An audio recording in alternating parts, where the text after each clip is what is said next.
السلام عليك يا سيدي يا رسول الله. الصلاة والسلام عليك يا سيدي يا حبيب الله. الصلاة والسلام عليك يا نبي الله. الصلاة والسلام عليك يا نور الله.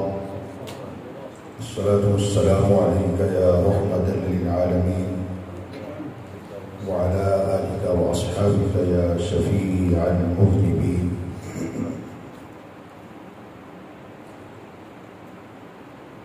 نحمده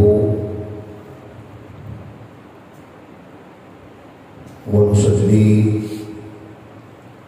ونسلم على رسوله الكريم. أما بعد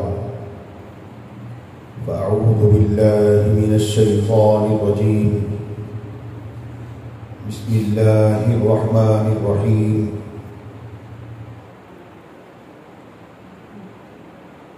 تلك الرسل فضلنا بعضهم على بعض منهم من كلم الله ورفع بعضهم درجات. وقال الله تعالى: يا أيها الناس قد جاءكم برهان من ربكم وأنزلنا إليكم نورا مبينا. وقال الله تعالى: قد جاءكم من الله نور وكتاب مبين. صدق الله وصدق رسوله النبي الأمين الكريم ونحن على ذلك لمن الشاهدين والشاكرين والحمد لله رب العالمين. إن الله وملائكته يصلون على النبي يا أيها الذين آمنوا صلوا عليه وسلموا تسليما.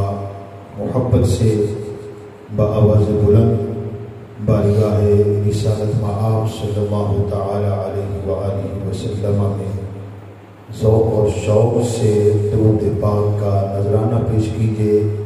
الصلاۃ والسلام علیک یا سیدی یا رسول اللہ. الصلاۃ والسلام علیک یا سیدی یا حبیب اللہ. الصلاۃ والسلام علیک یا نبی اللہ. الصلاۃ والسلام علیک یا نور اللہ. الصلاة والسلام عليك يا رحمة للعالمين وعلى آلك وأصحابك يا شفيع المذنبين. حمد و صلاة کے بعد انتہائی عزت و تکریم کے لائق معزز و محترم حاضرین و سامعین ذوی الاحتشام، خوبصورت ترین محفل مبارک اس لیے کہ اس کا تعلق میرے کریم اور لجپال آقا امام الانبیاء امام الرسل حضور سرور کائنات فخر موجودات وجہ تخلیق کائنات صلی اللہ تعالی علیہ وآلہ وسلم کی ذات بابرکات کے ساتھ ہے. تو یہ محفل انتہائی خوبصورت نہیں خوبصورت ترین ہے، جس کا اہتمام و انعقاد اور انتظام و انصرام محترم المقام واجب الاحترام جناب محمد راشد صاحب برادران نے اپنے آقا امام الانبیاء صلی اللہ تعالی علیہ وآلہ وسلم سے اپنی قلبی ارادتوں، محبتوں، چاہتوں، عقیدتوں، الفتوں کا اظہار کرتے ہوئے اپنے گھر پر کیا ہے. اللہ تعالیٰ ان کی اس کوشش کو، اس کاوش کو اپنی بارگاہ میں اپنے حبیب صلی اللہ تعالی علیہ وآلہ وسلم کی بارگاہ میں شرف قبولیت سے ہمکنار فرمائے۔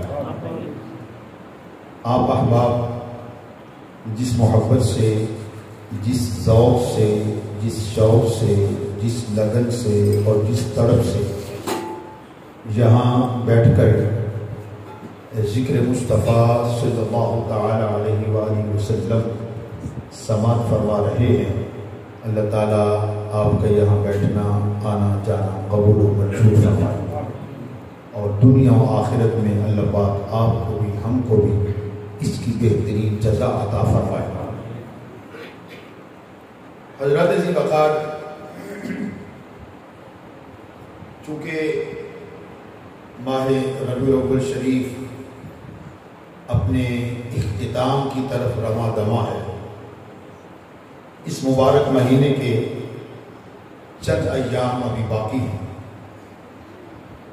تو آج کی اس محفل پاک کا تعلق محفل میلاد مصطفیٰ صلی اللہ تعالی علیہ وآلہ وسلم کے ساتھ ہے، اور اسی عنوان سے اس محفل کو سجایا گیا، اس کا انعقاد و اہتمام فرمایا گیا، مجھے اور آپ کو بلایا گیا، اس طرح ہمیں اپنے خالی دامنوں کو اللہ کی رحمتوں سے مالا مال کرنے کا موقع فراہم کیا گیا۔ قرآن مجید کے اندر خالق ارض و سما نے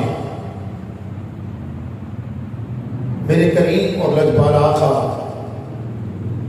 امام الانبیاء امام الرسول صلی اللہ تعالی علیہ وآلہ وسلم کی عظمت اور شان، عزت اور آبرو، مقام اور مرتبہ، معجزات اور کمالات، خصائل اور اوصاف، غرض بے حد و بے حساب شانوں کا ذکر کیا ہے۔ حصول برکت کے لیے میں نے اللہ رب العزت کی لا ریب و بے عیب کلام قرآن مجید، فرقان حمید اور قرآن رشید سے 3 مقامات سے 3 آیات بینات کا تھوڑا تھوڑا حصہ تلاوت کرنے کی توفیق اور سعادت حاصل کی ہے۔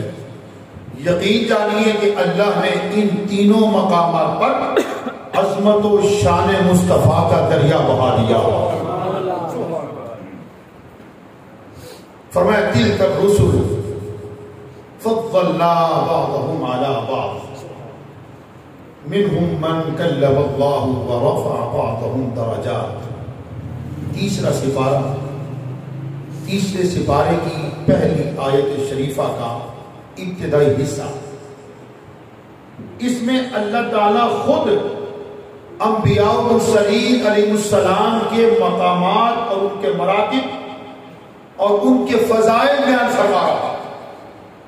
آج لوگ ہمیں تانا دیتے ہیں، اہل سنت و جماعت، حنفی، بریلوی، آئے دن کبھی کسی مقام پر کبھی کسی مقام پر حضور کے ذکر کی محافل کا انعقاد کرتے ہیں، اہتمام کرتے ہیں۔ یہ کہاں لکھا ہے؟ میں نے کہا یہ قرآن میں لکھا ہے، اللہ کی سنت۔ انبیاء کے مقامات کا ذکر کرنا اور حضور کے مقام کا ذکر کرنا، انبیاء کے فضائل و مناقب کا اعلان کرنا، انبیاء کے مقامات و مراتب کا بیان کرنا، انبیاء کی شان و شوکت کا بیان کرنا، انبیاء کی عزت و آبرو کا بیان کرنا، انبیاء کے خصائل و کمالات و معجزات کا بیان کرنا، یہ قرآن سے ثابت ہے اور رحمان کی سنت ہے۔ سبحان اللہ۔ آج ہم یہاں بیٹھ کے حضور کا ذکر کریں، آپ احباب ذکر سماعت کریں گے، تو یہ اللہ کی سنت ہے، یہ انبیاء کی سنت ہے، یہ مرسلین کی سنت ہے، یہ صحابہ کی سنت ہے، تابعین کی سنت ہے، تبع تابعین کی سنت ہے، اور تمام تر علماء، فضلاء، صوفیاء، اتقیاء، اصفیاء، اولیاء، ابدال، اخیار، ابرار، ائمہ مجتہدین، مفسرین، محدثین، سب کی سنت ہے۔ کہ ہر کسی نے حضور کا ذکر کیا اور حضور کا ذکر مبارک سنا. اور اگر یہ کہا جائے تو پہچانا ہوگا ذکر مصطفیٰ ایمان کی روح ہے, ذکر مصطفیٰ ایمان کی جان ہے, ذکر مصطفیٰ ایمان کی اساس اور ذکر مصطفیٰ ایمان کی بنیاد ہے. ایک آدمی ساری زندگی لا الہ الا اللہ لا الہ الا اللہ لا الہ الا اللہ پڑھتا رہے, محمد الرسول اللہ نہ کہے, ایمان سے بتاؤ وہ مسلمان کہلانے کا حقدار ہو. آپ کی آواز تو آنی چاہیے. میں آپ تمامی احباب سے بڑی اچھی طرح واقف ہوں اور آپ مجھ سے واقف ہیں. نہ میں آپ کے لیے نیا ہوں نہ آپ میرے لیے نئے ہوں, لہٰذا ساتھ دینا اپنے. جو بات پوچھی جائے تھوڑا سا ترجمہ بھرنا تاکہ مجھے پتہ چلے آپ محبت سے ذوق سے سن بھی رہے ہیں, صرف سن ہی نہیں رہے بلکہ سمجھ بھی رہے ہیں, اور صرف سمجھ بھی نہیں رہے بلکہ ذکر مصطفیٰ سن کر تڑپ بھی رہے ہیں. لا الہ الا اللہ ساری زندگی کہتا رہے کوئی, کیا مسلمان ہوگا؟ مسلمان تب ہوگا جب لا الہ الا اللہ محمد الرسول اللہ کہے. تو پتہ چلا حضور کے ذکر کے بغیر کوئی ذکر ہی نہیں ہوتا. بلکہ احادیث قدسیہ کا اگر مطالعہ کیا جائے تو علماء خیر جانتے ہیں, آپ احباب کے لیے میں کر رہا ہوں. اللہ نے فرمایا کہ حبیب کا ذکر در حقیقت میرا ذکر ہے. یعنی جس نے ذکر مصطفیٰ کر لیا گویا اس نے ذکر خدا کر لیا. اور اس کے شواہد اور اس کے دلائل قرآن پاک کے اندر موجود ہے. چونکہ میرا یہ ٹاپک نہیں اس لیے میں اس طرف جانا نہیں چاہوں گا, میں اپنے مضمون کی طرف آ رہا ہوں. خالق کائنات نے انبیاء مرسلین علیہ السلام کے فضائل اور مناقب, مراتب اور کمالات کا ذکر قرآن کے اندر کیا اور فرمایا تلک الرسل فضلنا بعضهم علی بعض. ترجمہ سماعت فرمائیں. اللہ فرماتا ہے یہ رسول ہے. یہ کیا ہے؟ تلک الرسل کا معنی کیا ہے؟ یہ رسول ہے. تلک الرسل یہ رسول ہے. فضلنا بعضهم علی بعض ہم نے ان میں بعض رسولوں کو بعض رسولوں پر فضیلت عطا فرمائی, برتری عطا فرمائی, فوقیت عطا فرمائی, عظمت عطا فرمائی, شان عطا فرمائی, شوکت عطا فرمائی, خوبی اور کمال عطا کیا. فرمایا تلک الرسل فضلنا بعضهم علی بعض یہ رسول ہیں, ہم نے ان میں بعض رسولوں کو بعض رسولوں پر فضیلت عطا فرمائی. اللہ تعالیٰ نے آگے بطور مثال ارشاد فرمایا, فرمایا دیکھو منہم من کلم اللہ, ان میں سے اللہ نے کسی سے کلام فرمایا. آگے فرمایا وَرَفَعَ بَعْضَهُمْ دَرَجَاتٍ اور اللہ نے کسی کو تمام درجے بلندی عطا فرما دی, تمام درجے بلند فرما دیا. اب مفسرین کرام اور محدثین اعظام اس بات پر متفق بھی ہیں متحد بھی ہیں, یعنی سب کی رائے, سب کا خیال, سب کا نظریہ, سب کی سوچ, سب کا تصور ایک ہے کہ اللہ نے بعض رسولوں پر, بعض رسولوں کو, بعض نبیوں پر, بعض نبیوں کو فضیلت عطا کی. فرمایا منہم من کلم اللہ جس سے اللہ نے براہ راست یعنی ڈائریکٹ کلام فرمایا. حضرت موسیٰ علیہ السلام کی ذات بابرکہ وَرَفَعَ بَعْضَهُمْ دَرَجَاتٍ اور جسے اللہ نے تمام درجے بلندی عطا فرما دی. اس ذات سے مراد کوئی اور ذات نہیں ہے, ذات مصطفیٰ ہے, ذات مصطفیٰ ہے. کیا معنی اس کا ترجمہ حضرت امیر خسرو رحمۃ اللہ تعالی علیہ نے بڑے خوبصورت انداز میں فرمایا. فرمایا حسن یوسف, حسن یوسف دم عیسیٰ ید بیضا داڑھی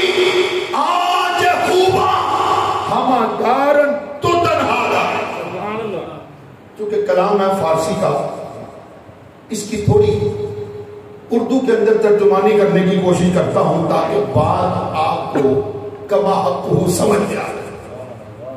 حسن یوسف، دم عیسیٰ، ید بیضا داری، آنچ خوبا ہما دارت تو تنہا داری۔ اعظم چشتی رحمۃ اللہ تعالیٰ علیہ نے اس کا ترجمہ کیا، فرمایا ابن یعقوب کو اللہ نے صورت بخشی۔ امیر خسرو نے فرمایا حسن یوسف۔ امیر خسرو نے کیا فرمایا؟ آپ بولنا پسند فرمائیں گے کہ نہیں؟ بس یہ بتا دیں، اگر پسند نہیں فرمائیں گے پھر میں تقاضا بھی نہیں کروں۔ نعرہ تکبیر، نعرہ رسالت، نعرہ رسالت، نعرہ رسالت، نعرہ حیدری۔ امیر خسرو رحمۃ اللہ تعالیٰ علیہ نے فرمایا حسن یوسف، یعنی حضرت یوسف علیہ السلام کا حسن۔ اور عالم چشتی صاحب نے ترجمہ کیا ابن یعقوب کو اللہ نے صورت بخشی۔ تو ابن یعقوب سے مراد کیا ہے؟ حضرت یوسف۔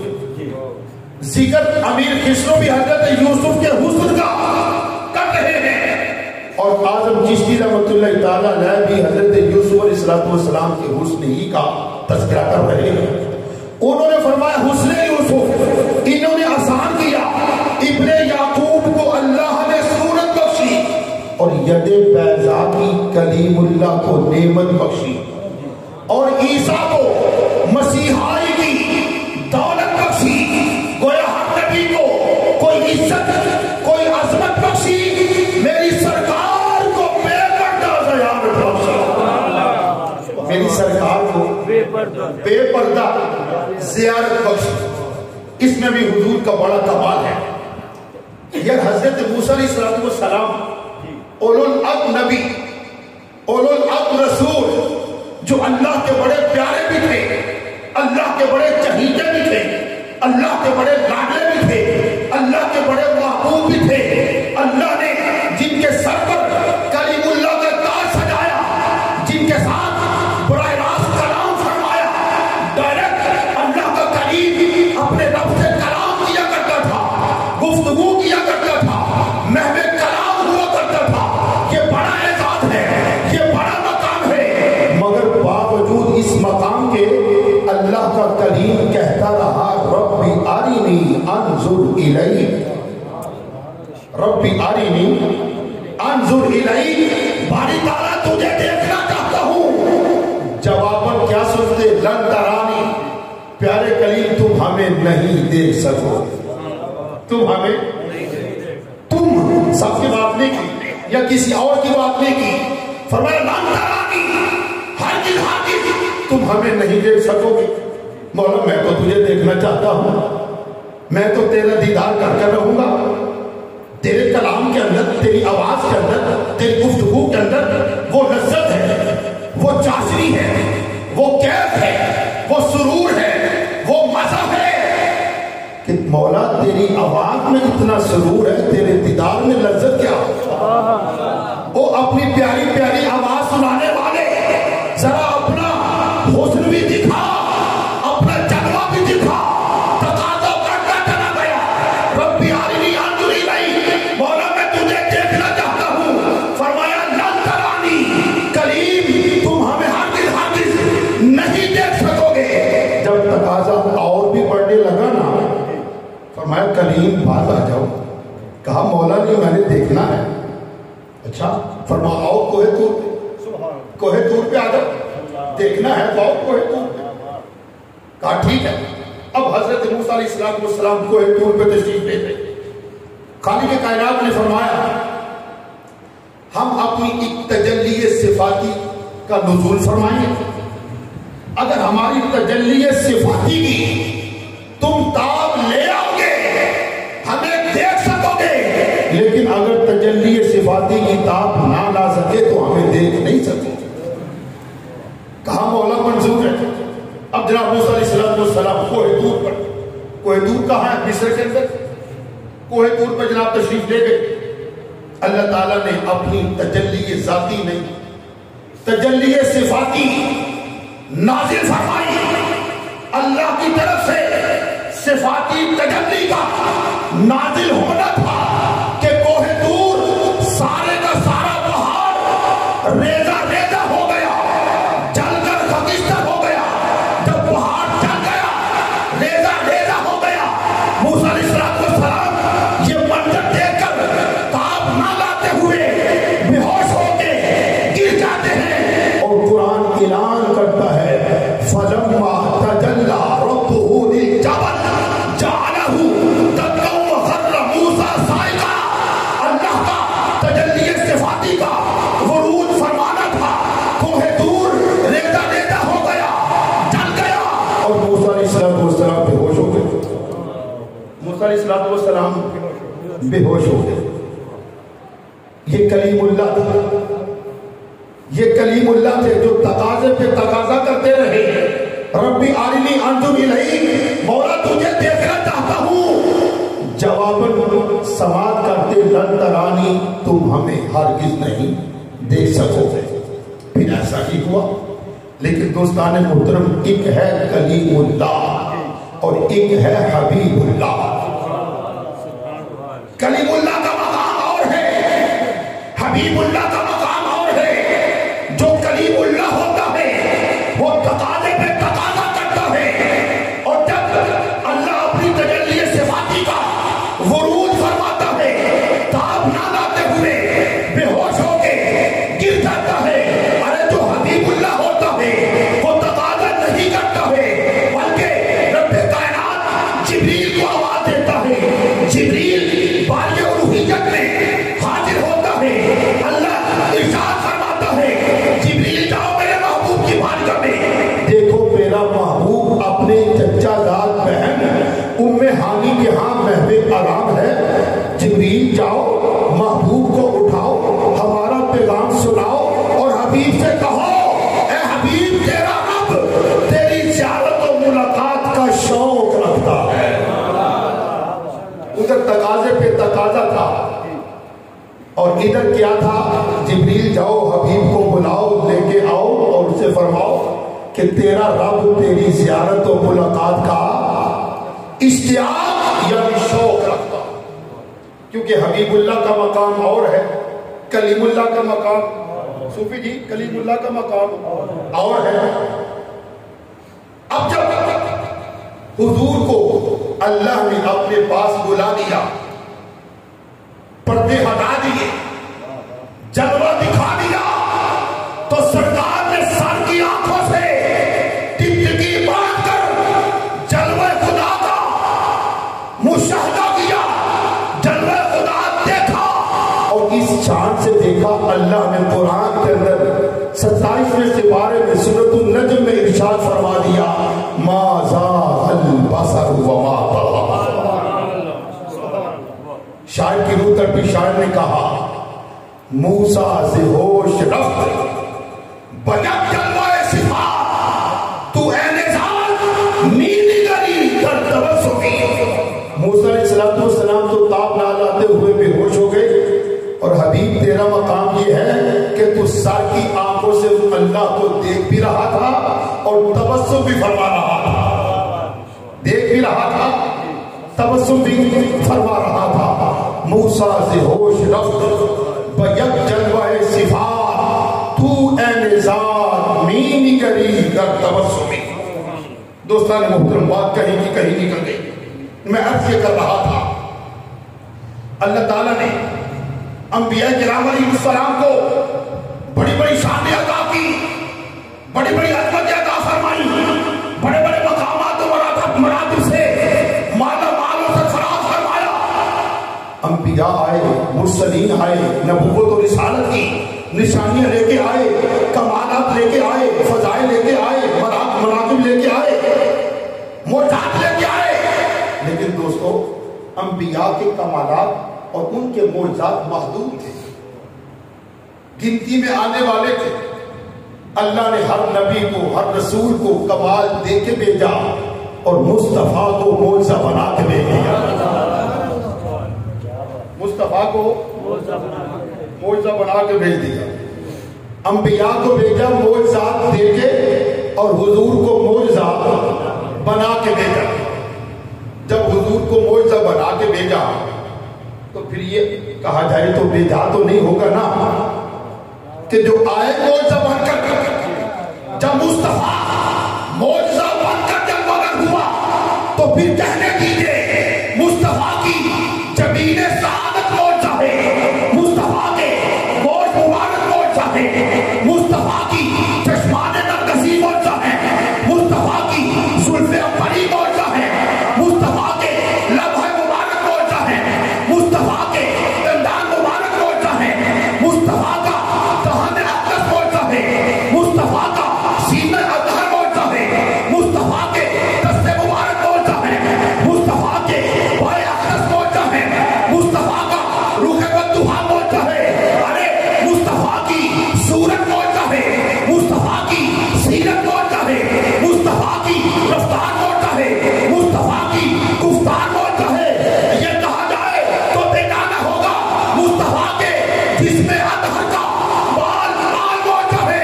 خدا کی عزت کی قسم مصطفیٰ کی ہر ادا معجزہ ہے. نعرہ تکبیر, نعرہ رسالت, نعرہ رسالت, معجزات مصطفیٰ, میلاد مصطفیٰ, تاجدار ختم نبوت, تاجدار ختم نبوت. انبیاء آئے, مرسلین آئے, معجزات لے کے آئے, مصطفیٰ آئے معجزہ بن کر تشریف لائے. سب سے اولا و اعلیٰ ہمارا نبی. میرے خیال میں اگر آپ تھوڑی حرکت کریں تو برکت بھی ہوگی. ہمارا نبی کو آپ کے لیے کہنا بڑا آسان ہے.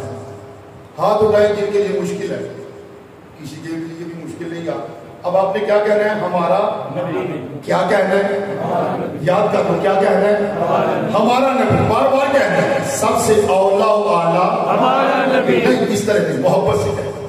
جس محبت سے یہاں آئے نا اسی محبت سے میں چاہتا ہوں میں بھی حضور کا نعت خواں بن جاؤں اور آپ بھی بن جائیں.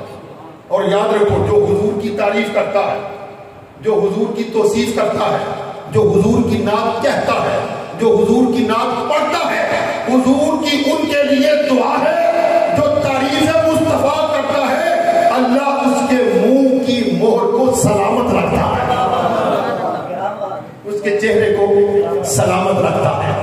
سب سے اولا و اعلیٰ ہمارا نبی, سب سے بالا و بالا ہمارا نبی, اپنے مولا کا پیارا ہمارا نبی, دونوں عالم کا دولہ ہمارا نبی. کیا خبر کتنے تارے کھلے چھپ گئے پر نہ ڈوبے نہ ڈوبا ہمارا نبی. خلق سے اولیاء, اولیاء سے رسول اور رسولوں سے اعلیٰ ہمارا نبی. بزم کونین میں انبیاء تاجدار, تاجداروں کا آقا ہمارا نبی. بزم آخر کا شمع فیروزہ ہوا نور اول کا جلوہ ہمارا. کون دیتا ہے دینے کو منہ چاہیے, دینے والا ہے سچا.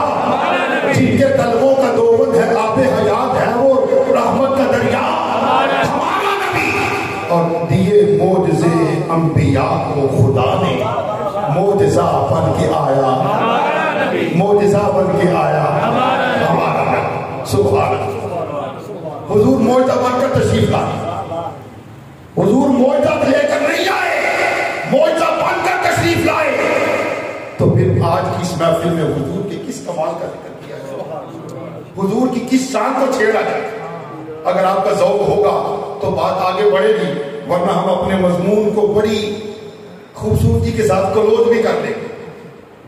مائنڈ ہے سننے کا؟ ماشاءاللہ.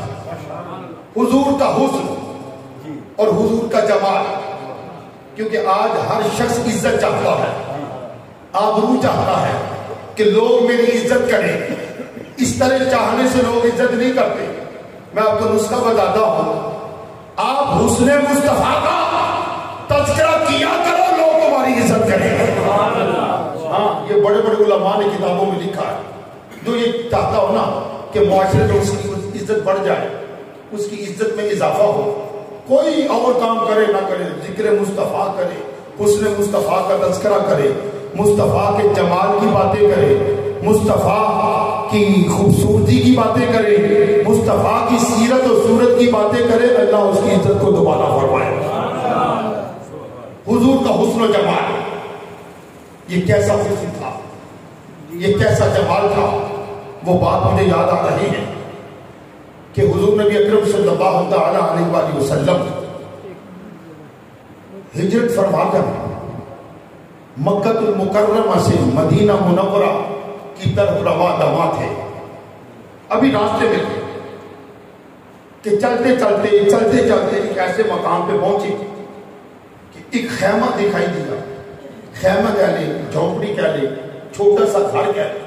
حضور تشریف لے جا رہے تھے مکہ المکرمہ سے مدینہ طیبہ کی طرف. ابھی راستے میں تھے کہ ایک خیمہ نگاہ سے گزرا, اور اس خیمے کے قریب جب گئے نا تو حضور نے فرمایا اے ابو بکر جاؤ اس خیمے کے پاس, اس خیمے میں کوئی رہنے والا بھی ہوگا, اس مکان کا کوئی مقیم بھی ہوگا, اگر کسی سے ملاقات ہو تو ان سے کہو پیسے لے لو, ہمیں دودھ یا کھجور اگر کوئی چیز ہے تو پیسے لے کے ہمیں دے دو. حضرت ابوبکر صدیق رضی اللہ تعالیٰ عنہ حضور کے حکم کی تعمیل کرتے ہوئے اس خیمے کی جانب آگے بڑھے. خیمے کے قریب دیکھا ایک خاتون ہے اور ایک اس کا بیٹا ہے. ایک خاتون اور ایک اس کا بیٹا ہے.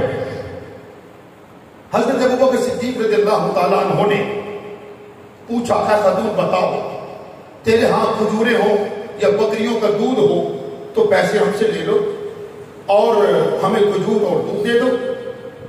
وہ خاتون کہنے لگی اے مسافر, اے اللہ کے بندے, ہم تو راہگیروں کی مسافروں کی خدمت کرتے ہیں, کئی سالوں سے ہمارا وتیرہ ہے, ہماری عادت میں شامل ہے, ہم راہگیروں کو کھلاتے ہیں پلاتے ہیں اور معاوضہ بھی نہیں لیتے, لیکن افسوس کی بات یہ ہے کہ آج میرے گھر میں نہ دودھ ہے نہ کھجور ہے.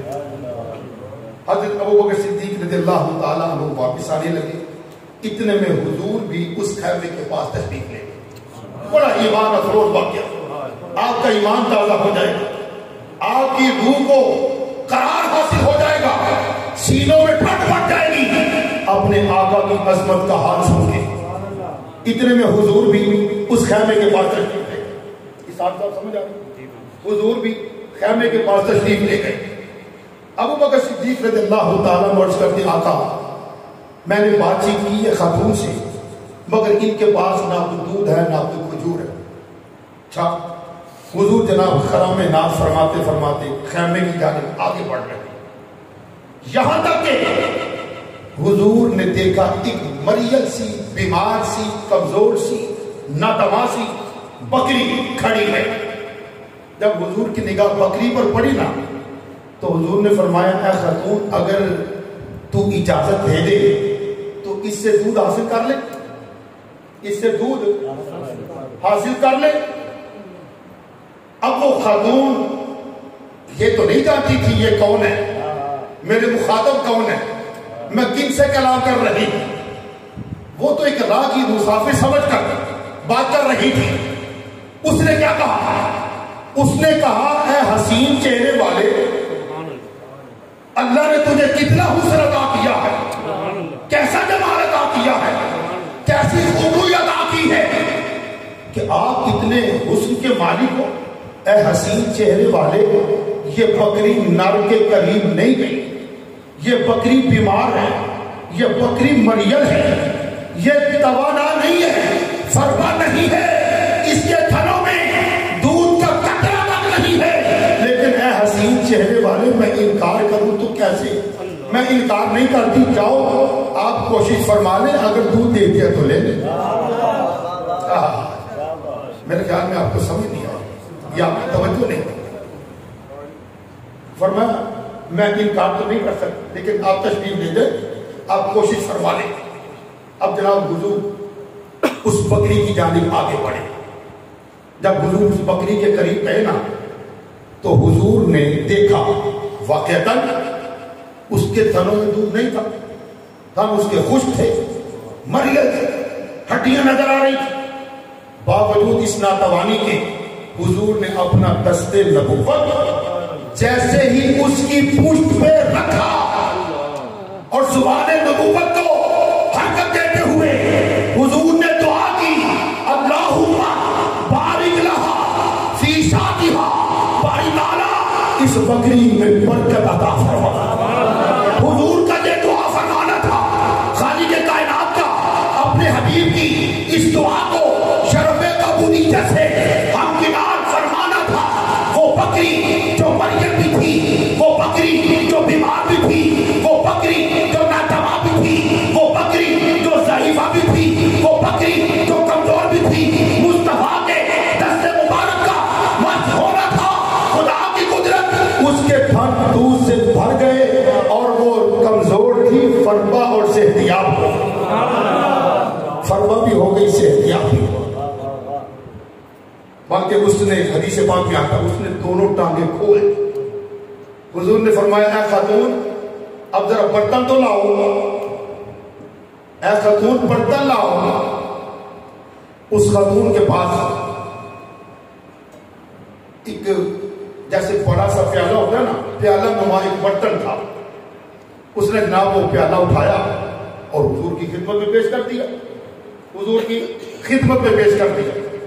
اچھا اب اگر یہاں کا مشاہدہ کیا جائے تو میرے خیال میں حاجی عارف صاحب اور یہ شوق شاہ صاحب ہم میں سے عمر سے بڑے ہیں، تو تجربہ ہوتا ہے عمر کے ساتھ، علم کے ساتھ تجربہ نہیں ہوتا۔ تجربہ کس کے ساتھ ہوتا ہے؟ عمر کے ساتھ۔ ان دونوں بابوں سے پوچھیں ایک بکری کتنی صحتیاب ہونا ہو، دودھ کتنا دیتی ہے، اندازہ بتا۔ کیوں جی صاحب جی کلو 2 کلو، اس سے زیادہ تو نہیں دے سکتی نا۔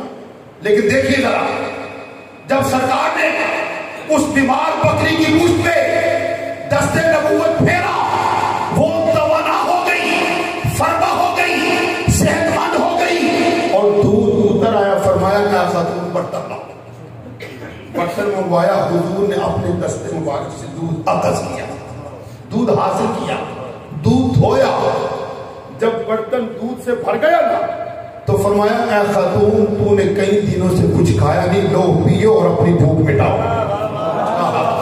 سبحان اللہ، مسافر حضور تھے، بھوک حضور کو لگی تھی، حضور کے ساتھ جو قافلے کے احباب تھے بھوکے وہ تھے، لیکن سخاوت کا عالم دیکھو، برتن دودھ سے بھرا، خود نہیں پیا۔ فرمایا اے خاتون تو بھی بھوکی ہے، لو نہ پہلے آپ پیو اور اپنی بھوک اور پیاس مٹاؤ۔ اس خاتون نے سارا دودھ پی لیا، برتن واپس آیا، حضور نے پھر دودھ دھویا، پھر برتن بھرا۔ فرمایا اے خاتون اپنے بیٹے کو بھی سیراب کرو، اپنے بیٹے کو بھی پلا دو۔ انہوں نے بھی پیا، برتن واپس آیا، سرکار نے برتن پھر بھرا دودھ سے۔ فرمایا ابو بکر تیرا خادم عامر بن فہیرہ رضی اللہ تعالیٰ عنہ، اس کو بھی بلاؤ نہ لگا، اسے بلایا، دودھ ان کو پلایا، برتن خالی ہوا، باری مصطفیٰ میں خالی برتن پیش کیا گیا۔ حضور برابر بکری سے دودھ دو رہے ہیں، دودھ حاصل کر رہے ہیں، بار بار برتن بھرتے جا رہے ہیں۔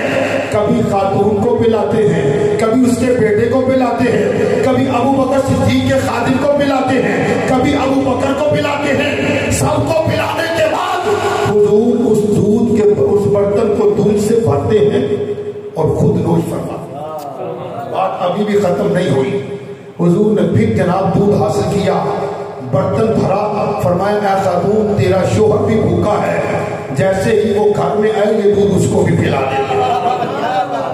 اتنا دودھ حاصل کرنے کے بعد بکری کے تھنوں میں دودھ باقی تھا، ایسا تھا جیسے دودھ کی اللہ نے نہریں جاری فرما دیا۔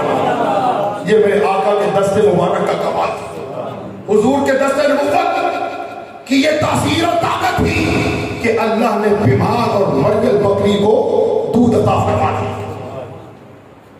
اب جب حضور نے ہاتھ دھونے کے لیے پانی طلب فرمایا تو جب حضور نے اپنے دست مبارک دھوئے نا تو ہاتھوں کا دھون، پاس ایک تنا تھا کھجور کا وہ خشک تھا، اس کی جڑوں میں پانی ڈال دیا۔ خدا کی قدرت، مصطفیٰ کے دست مبارک کا دھون کھجور کی جڑوں تک پہنچنا تھا۔ آنن فانن وہ درخت سرسبز و شاداب بھی ہوتا ہے، پھل آلود بھی ہوتا ہے اور پھل لگتے ہی پھل تیار بھی ہو جاتا ہے۔ سبحان اللہ، حضور کے کس کمال کی بات کی جائے۔ حضور تشریف لے جانے لگے، خاتون کہنے لگی اے مسافر، اے راہی، اے مبارک اس خاتون نے حضور کا نام رکھا مبارک. اے مبارک کہاں جا رہے ہیں؟ میرا شوہر آنے والا ہے، ایک رات تو یہاں قیام کرو تاکہ جی بھر کے ہم آپ کی خدمت کر سکیں. حضور نے فرمایا اے خاتون نہیں، ہمیں جلدی ہے، ہم نے جانا ہے، پھر کبھی موقع ملا تو ملاقات ہوگی. کچھ دیر گزری نا تو اس خاتون کے شوہر بھی آ گئے. بکریاں چرانے کے لیے لے کے گئے تھے، بکریوں کا ریوڑ لے کے وہ بھی آ گئے. جیسے ہی جھونپڑی کے قریب آئے تو انہوں نے ایک عجیب قسم کی خوشبو محسوس کی. کہا اے ام معبد یہ خوشبو کیسی؟ وہ کھجور کا درخت خشک تھا، وہ ہرا بھرا کیسے ہوا؟ پھل نہیں تھا، پھل کیسے لگا؟ پک کیسے گیا؟ یہ خوشبو کیسی؟ آگے بڑھا، اس نے دیکھا برتن دودھ سے بھرا ہوا تھا، اور آگے بڑھا دیکھا جو بکری چل نہیں سکتی تھی، بیمار تھی، وہ فرما بھی ہے، صحتیاب بھی ہے، تھن اس کے دودھ سے بھرے ہوئے ہیں. یہ سارے معاملہ دیکھ کے کہنے لگے ابو معبد اے ام معبد یہ معاملہ کیا ہے؟ میں کیا دیکھ رہا ہوں؟ یہ خوشبو کیسی؟ حضرت ام معبد رضی اللہ تعالی عنہا نے اعلیٰ حضرت کی زبان میں کہا ہوگا ان کی مہک نے دل کے غنچے کھلا دیے ہیں، ارے جس راہ چل دیے ہیں کوچے بسا دیے، جس راہ چل دیے ہیں کوچے بسا دیے. اچھا اے ام معبد وہ آنے والا کون تھا؟ کہا وہ مبارک تھا. کہا مبارک تو تھا پر کون تھا؟ کون آیا تھا؟ کچھ تو بتاؤ. اس نے کہا ہوگا ایک ماہ بدن، گورا سا بدن، نیچی نظریں، کل کی خبریں، دکھلا کے بھون، سنا کے سخن، سب بھوک گیا مورا تن مندن، اور سنا کے سخن، دکھلا کے بھون. جب وہ چل دیے دل بھی ساتھ روانہ ہوا، اب نہ وہ دل رہا نہ وہ دل ربا، رہی جان سو ببال. اے ام معبد کون آیا تھا؟ کہا تھوڑی دیر ہوئی ایک آیا، کالیاں زلفاں والا، چند کھڑیاں رک کے گھر میں میرے کر گیا نور اجالا. جب اس قسم کا حلیہ سنا نا حضرت ام معبد نے حضرت ابو معبد نے ام معبد سے تو کہنے لگے ہاں میں نے سنا ہے کہ عرب کے اندر، مکے کے اندر ایک ذات ہے جو نبی آخر الزمان کی ذات ہے، ہو نہ ہو کہ وہ آنے والا وہی. اچھا اب جناب کچھ دیر گزری نا تو پھر انہوں نے ارادہ کیا اب ہم مدینہ منورہ جائیں اور اس مبارک سے ملاقات کریں گے، اس مبارک سے ملاقات کریں گے، کیونکہ ویسے بھی حضور کا حسن دیکھ لیا تھا، جمال دیکھ لیا تھا. وہ جو حضور کے حسن اور جمال میں مستی اور نشہ تھا اب وہ کہاں بیٹھنے دے رہا تھا، وہ کہاں نہ کسی شاعر نے. ایک دن وہ مل گئے تھے، ایک دن وہ مل گئے تھے سرے راہ گزر کہیں، ایک دن وہ مل گئے تھے سرے راہ گزر کہیں، پھر دل نے بیٹھنے نہ دیا عمر بھر کہیں، پھر دل نے بیٹھنے نہ دیا عمر بھر کہیں. پھر جناب انہوں نے مدینہ منورہ کی طرف کوچ کیا، حضور کی زیارت و ملاقات سے مشرف ہوئے، حضور کو دیکھا، پہچانا، اور حضور کو دیکھتے ہی حضور کے دامن سے وابستہ ہو گئے، دولت اسلام سے سرفراز ہو گئے اور مقام صحابیت پر فائز ہوئے. دوستان محترم یہ میرے آقا کا حسن تھا، یہ میرے آقا کا جمال تھا کہ جس کی وجہ سے اپنے تو اپنے رہ گئے، بیگانہ بھی اگر مصطفیٰ کو دیکھتا تو مصطفیٰ کی محبت میں گرفتار ہو جایا کرتا تھا. آخری بات سماعت فرمائیں. آقا علیہ الصلوۃ والسلام مدینہ منورہ کی سرزمین، ظاہر ہے حضور کا خرام ناز مدینہ منورہ میں ہوا کرتا تھا، کبھی کسی جانثار کی طرف، کبھی کسی جانثار کی طرف، کبھی جناب کاشان نبوت سے مسجد کی طرف، کبھی مسجد سے کاشان نبوت کی طرف. جب حضور خرام ناز فرماتے نا تو ایک عجیب قسم کی خوشبو آیا کرتی، اور جب صحابہ حضور کو تلاش کرنے کی غرض سے نکلا کرتے تھے تو خوشبو کے پیچھے پیچھے جایا کرتے تھے.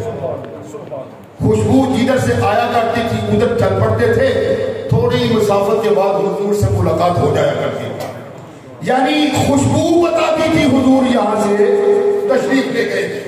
وہ کہا نا حضرت نصیر الدین نصیر رحمۃ اللہ تعالیٰ علیہ نے کہ راستے صاف بتاتے ہیں، راستے صاف بتاتے ہیں کہ آپ آتے ہیں، لوگ محفل کو سجاتے ہیں کہ آپ آتے ہیں۔ راستے صاف بتاتے ہیں کہ آپ آتے ہیں، لوگ محفل کو سجاتے ہیں کہ آپ آتے ہیں۔ حضور ایک روز کہیں تشریف لے جا رہے تھے، آخری بات عرض کر رہا حضور کے حسن و جمال کے حوالے سے، حضور کہیں تشریف لے جا رہے تھے، دیکھا کہ راستے میں کچھ بچے، چھوٹی چھوٹی عمر کے بچے کھیل کود میں مشغول ہیں، کھیل رہے ہیں، اور حضور کا طریقہ مبارک یہ تھا بچوں کے پاس سے بھی اگر گزر دینا تو بچوں سے نہایت شفقت، نہایت محبت سے پیش آتے،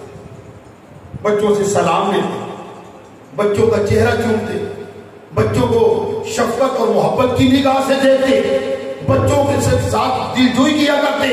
یہ حضور کی عادت شریفہ تھی۔ اب جب ان بچوں کے پاس سے گزرے نا تو وہ سلسلہ محبت، وہ سلسلہ شفقت درا تھا۔ ان بچوں میں ایک بچہ ایسا تھا جس کا باپ یہودی، ماں یہودت، برادری کے لوگ یہودی تھے، غیر مسلم تھے۔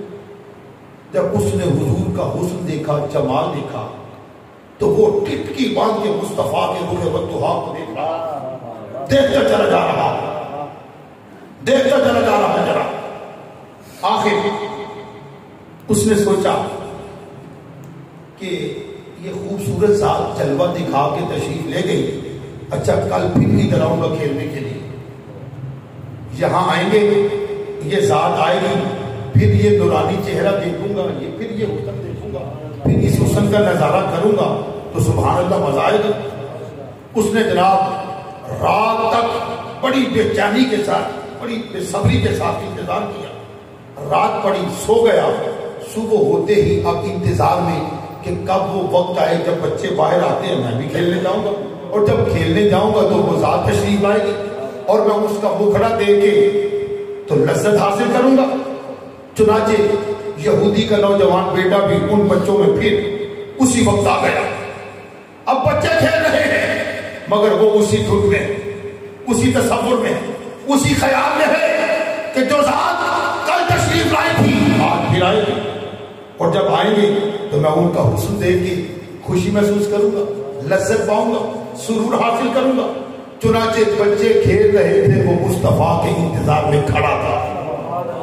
کھیلنے کودنے کا وقت ختم ہوا، بچے چلے گئے، وہ کھڑا رہا کہ شاید ابھی آنے والے ہیں، شاید ابھی تشریف لانے والے ہیں۔ کیوں؟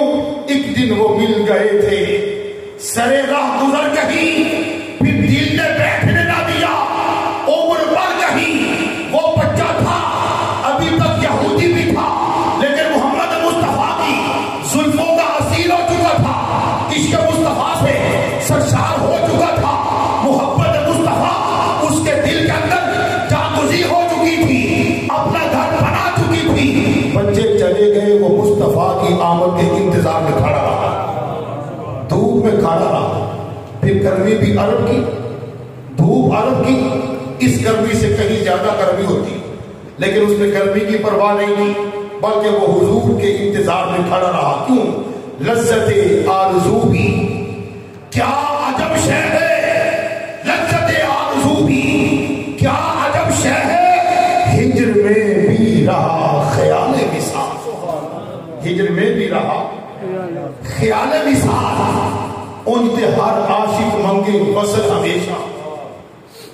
میں اردو چھوڑ کے پنجابی کی طرف اس لیے بھی آ رہا ہوں شاید کہ آپ کو سمجھ آئے اور آپ ایک ہی مرتبہ سبحان اللہ کہہ دیں، شاید کہہ دیں عاشق منگے وصل ہمیشہ پر فیر قرار نہ پاوے، عاشق منگے وصل ہمیشہ پر فیر قرار نہ پاوے، محبوبہ نو کول بٹھایا کدو چین میسر آوے، او نیڑے دی اگ چھیتی سارے جڑی تن من بھوک جلاوے، وصل و ہجر چگیرا بندہ جانو دے بڑھ جا لذت آرزو بھی کیا شے ہے کہ ہجر میں بھی رہا خیال وصال.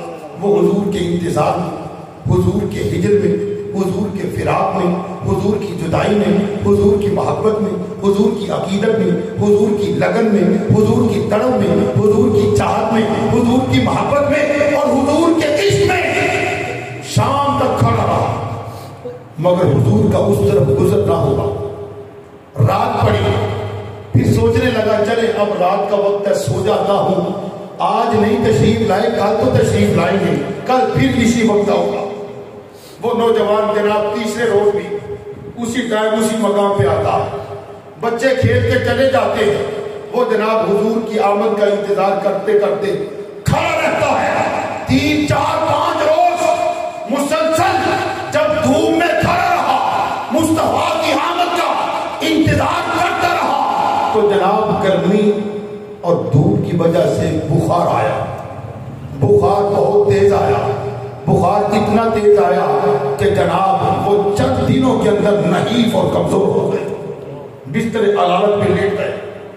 اب جناب اس کا باپ کبھی کسی حکیم کے پاس لے جاتا ہے، کبھی کسی طبیب کے پاس لے جاتا ہے، لیکن اسے آرام تو تب ہے اگر اس سے مرض جسمانی ہو. اس کی بیماری کا تعلق جسم کے ساتھ نہیں تھا، روح کے ساتھ تھا.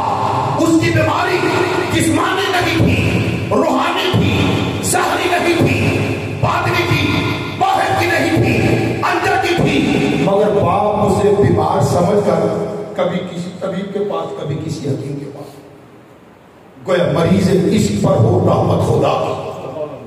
جو مرض بڑھتا گیا، جو دوا کی دوا پہ دوا کھا رہا ہے، بیماری بھی بڑھتی چلی جا رہی. نتیجہ یہ نکلا کہ مرنے کے قریب پہنچ گیا. ایک دن اس کے باپ نے کہا، بیٹا میں دیکھ رہا ہوں تم میرے ہاتھوں سے نکل رہا ہے، میرے ہاتھوں سے جا رہا تھا. اچھا بیٹا بتا، تیری کوئی التجا ہو، کوئی آرزو ہو، کوئی تمنا ہو، کوئی خواہش ہو کہ تیرا باپ پورا کر سکے. کہا پجان ایک آرزو ہے تو صحیح، لیکن پہلے وعدہ کرو نبھاؤ گے. باپ نے وعدہ کیا. بیٹے نے کہا اچھا باپ مجھے کچھ نہیں چاہیے، دنیا نہیں چاہیے، دنیا کا مال و متاع نہیں چاہیے، مکان کوٹھی بنگلہ کار گاڑی نہیں چاہیے. اچھا بتاؤ کیا چاہیے؟ کہا باپ میں محمد مصطفیٰ کی زلفوں کا اسیر ہو چکا ہوں، عشق مصطفیٰ سے سرشار ہو چکا ہوں. ابا جس آقا کی زلفوں کا اسیر ہو چکا ہوں، میں تو اس کی خدمت میں اس حال میں حاضر نہیں ہو سکتا. جاؤ میرا سلام دو، پیغام دو اور انہیں ادھر لے کے آؤ، میں ان کو دیکھ لوں گا، ٹھیک ہو جاؤ، تندرست ہو جاؤ. باپ نے سنا، کہنے لگا بیٹا ہم تو یہودی غیر مسلم کیا کہہ رہے ہیں؟ کہا ابا تم نے وعدہ کیا لاؤ محمد مصطفیٰ کی ذات کو. آخر یہودی نے بیٹے سے وعدہ کیا تھا، بھاگتے ہوئے مسجد نبوی میں گیا. کون؟ یہودی. دیکھا حضور صلی اللہ علیہ وآلہ وسلم اپنے جانثار صحابہ کے جھرمٹ میں تشریف فرما ہے. کہا اے محمد بڑی صلی اللہ علیہ وسلم، اے محمد میرا بیٹا تیری زلفوں کا اسیر ہو چکا ہے، میرا بیٹا تیری محبت میں فنا ہو چکا ہے، میرا بیٹا تیرے عشق سے سرشار ہو چکا ہے. آؤ نظر آ اس کی حالت پہ غور تو فرمائیے. جب حضور نے یہ سنا حضور مسکرا دی. فرمایا صحابہ اٹھو ایک عاشق مصطفیٰ کی زیارت کرتے ہیں. یار کیسا عشق تھا اس نوجوان کا کہ حضور فرما رہے ہیں میرے صحابہ اٹھو ایک عاشق مصطفیٰ کی زیارت کرتے ہیں. حضور اپنے صحابہ کے ہمراہ اس نوجوان کے پاس تشریف لے گئے. عشق سرکار کی ایک شمع جلا لو دل میں، عشق سرکار کی ایک شمع جلا لو دل میں، بعد مرنے کے لحد میں بھی اجالا ہو، بعد مرنے کے لحد میں بھی اجالا ہوگا. اور ذہنوں کی تیرگی کا بداوا اسی میں ہے کہ ہر دل میں نے شب میں عشق محمد جلائی. حضور سے محبت کر کے دیکھو, حضور سے تعلق عشق پیدا کر کے دیکھو. دیکھو دنیا میں بھی عزت, قبر میں بھی عزت, حشر میں بھی عزت. ذرا مصطفیٰ کے بن کے تو دیکھو. لیکن اس کے لیے قربانی, اس کے لیے محنت, اس کے لیے جستجو اور اس کے لیے درد کا ہونا ضروری ہے. کیوں؟ جب تک بکے نہ تھے کوئی پوچھتا نہ تھا. آقا تو نے خرید کر انمول کر دیا, تو نے خرید کر انمول کر دی. بکنا تو پڑے گا. اس نوجوان نے محبت کی اور انے واقع اس نے نہیں سوچا میں دھوپ میں کھڑا ہوں, گرمی کی شدت ہے, تپش نہ, بس کھڑا رہا. مصطفیٰ سے محبت کی, ثمرہ کیا ملا, پھل کیا ملا, نتیجہ کیا ملا؟ حضور تشریف لے گئے اس کے پاس. اس نے جب حضور کو دیکھا, چل نہیں سکتا تھا, اٹھ نہیں سکتا تھا, مگر جیسے ہی روح بندوہا کا نظارہ کیا تو اس کے بے جان جسم کے اندر جان پڑ گئی. وہ اٹھا, مصطفیٰ کے قدموں پہ گر گیا, بوسہ لیا, دست مبارک کا بوسہ لیا. ہاتھ باندھ کے کھڑا ہوا آقا, عرض کی آقا آپ کی نبوت و رسالت کا اعلان کر دوں تو کل قیامت کے روز میری شفاعت فرماؤ. حضور نے فرمایا بیٹا میں جانتا ہوں تو اندر سے مسلمان ہو چکا ہے, لیکن بیٹا جہاں دل کی تصدیق کا ہونا ضروری ہے وہاں زبان کا اقرار بھی ضروری ہوا کرتا ہے. بیٹا ایک مرتبہ کلمہ تو پڑھ, کل قیامت کے روز شفاعت میں محمد کر. اب جب جناب سرکار نے یہ فرمایا, اس نوجوان نے اللہ کے ہونے کا اعلان کیا, اللہ کی وحدانیت, الوہیت, ربوبیت کا اعلان کیا, تسلیم کیا, اور حضور کی نبوت و رسالت تسلیم کیا. دار اسلام میں داخل ہوا, حضور کی غلامی کا پٹا گلے میں ڈالا, دولت اسلام سے مالا مال ہوا, مقام صحابیت پر فائد ہوا. این اسی وقت اس کی روح کفر سے خون سری سے پرواز کر گئی. نماز پڑھنے کا موقع اسے ملا ہی نہیں, زکات دینے کا موقع اسے ملا ہی نہیں, حج بیت اللہ کی سعادت کا موقع اسے ملا ہی نہیں, ماہ رمضان کے روزہ رکھنے کا موقع اسے ابھی ملا ہی نہیں. لیکن سرکار نے کیا فرمایا, میری جانثار صحابہ اس عاشق مصطفیٰ کو اٹھاؤ, اس عاشق مصطفیٰ کو اٹھاؤ, اسے غسل دلاؤ, کفن پہناؤ, چارپائی پہ لٹاؤ, پھر چارپائی کو اٹھاؤ, پھر چارپائی کو مدینے کے گلی کوچوں میں گھماؤ اور پھراؤ, ساتھ ساتھ کے صدا لگاؤ, جس نے جنت میں جانا ہے جنازے میں آ جاؤ, جس نے جنت میں جانا ہے جنازے میں آ جاؤ. پھر جناب اس کو غسل دیا گیا, کفن پہنایا گیا, چارپائی پہ لٹایا گیا, چارپائی کو مدینہ کے گلی کوچوں میں گھمایا گیا, پھرایا گیا, صدا لگائی گئی. اب جناب سارے مدینے کے لوگ جمع ہو. جب جنازہ لے کے جا رہے تھے, بعض صحابہ نے دیکھا کہ حضور نبی اکرم صلی اللہ تعالی علیہ وآلہ وسلم اپنا پیر مبارک پورے کا پورا زمین پہ نہیں ٹکا رہے, بلکہ پنجے کے بل کر رہے. ایک صحابی آگے بڑھے, فدا کا ابھی بولوں, یا رسول اللہ صلی اللہ علیہ وسلم, آقا میرے ماں باپ آپ کے قربان ہو جائے, پیر مبارک تو پورا لگاؤ. حضور نے فرمایا میرے صحابی اس عاشق مصطفیٰ کی دید کے لیے, زیارت کے لیے آسمانوں سے اس سالات میں فرشتے نازل ہوئے ہیں کہ جہاں اتنی جگہ نہیں ہے پورا پیر لگا. حضور نے مصلی امامت پہ کھڑے ہو کے نماز جنازہ کی امامت فرمائی. جب اس نوجوان کو لاحد میں اتارنا تھا, حضور قبر میں خود اتر گئے, حضور قبر میں خود اتر گئے. سیدنا ابوبکر صدیق رضی اللہ تعالی عنہ اور سیدنا عمر فاروق رضی اللہ تعالی عنہ نے اس نوجوان کو اپنے ہاتھوں میں لیا, مصطفیٰ کو تھمایا, اور مصطفیٰ نے اپنے دست مبارک سے اس کو لاحد میں لٹایا. حضور یہ عمل کر رہے تھے, حضور کا جسم ادھر پسینے سے شرابور ہو گیا. صحابی آگے بڑھے, آقا کام اتنا مشکل تو نہیں تھا, اتنی مشقت والا کام تو نہیں تھا. اس میں ادھر پسینے سے شرابور کیوں ہو گیا؟ فرمایا حور و غلمان جنت سے اس عاشق مصطفیٰ کی زیارت کے لیے جمع ہے، ان کے ہجوم کی وجہ سے مجھے پسینہ آتا ہے۔ اور حدیث پاک میں آتا ہے حضور کے رخ والضحا پر جو پسینہ کے قطرے تھے وہ اس عاشق زار کے چہرے پہ پڑے۔ دوستو یہ ہے محبت کا صلہ، یہ ہے عشق مصطفیٰ کا ثمر، یہ ہے عشق مصطفیٰ کا پھل۔ لہذا محبت کرنی ہے تو حضور سے، عشق کرنا ہے تو حضور سے۔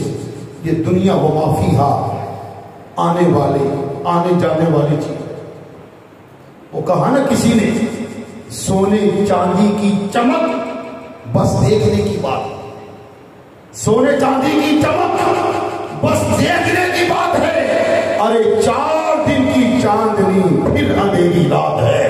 اگر چاہتے ہو دنیاوی زندگی کے اندر عزتوں سے امکنار ہو جاؤ، اگر چاہتے ہو دنیاوی زندگی کے اندر لوگ تمہاری حیا کریں، اگر چاہتے ہو دنیاوی زندگی کے اندر معاشرے کے اندر تمہارا کوئی مقام پیدا ہو جائے، اگر چاہتے ہو کہ قبر میں جاتے ہی قبر منور و مستنیر ہو جائے، تو آؤ میں دعوت فکر پیش کرتا ہوں، محبت کرو تو مصطفیٰ سے، عشق کرو تو مصطفیٰ سے۔ عشق سرکار کی ایک شمع، عشق سرکار کی بس ایک شمع جلا لو دل میں، بعد مرنے کے لحد میں بھی اجالا ہوگا۔ وما علیہ الا البلاغ المبین۔